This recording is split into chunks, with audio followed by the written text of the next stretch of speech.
তো আমি চলে যাচ্ছি বলে দেখো আমার ফ্রেন্ড দৌড়ে দৌড়ে আসছে আমার সঙ্গে দেখা করার জন্য। তো যাই হোক, খারাপই লাগছে। তো এখন আমরা সমস্ত আমাদের যে ট্রলিগুলো রয়েছে এগুলো আমরা গাড়িতে তুলব। তো ক্যাব করে নিয়েছি। তো সব কিছু তুলে যাচ্ছি। তো দেখো চলে এলাম দিল্লিতে, আর এই হচ্ছে দিল্লির লাল কিল্লা, অ্যান্ড এই পাশটা হচ্ছে চাঁদনি চক মার্কেট। তো আমাদের স্টেশনটাও এর আশেপাশেই, যেহেতু ওল্ড দিল্লি মানে অনেক পুরনো স্টেশন। তো যাই হোক চলে এলাম স্টেশনে, আর দেখো স্টেশনে কতটা ভিড়।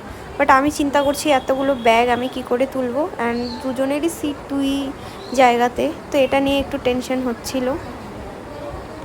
তো দেখো ট্রেন চলে এসছে, ট্রেনটা দাঁড়াক দেন আমরা ট্রেনে উঠবো।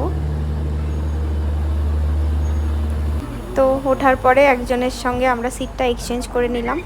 তো টাটা বন্ধুরা, এই ছিল আজ।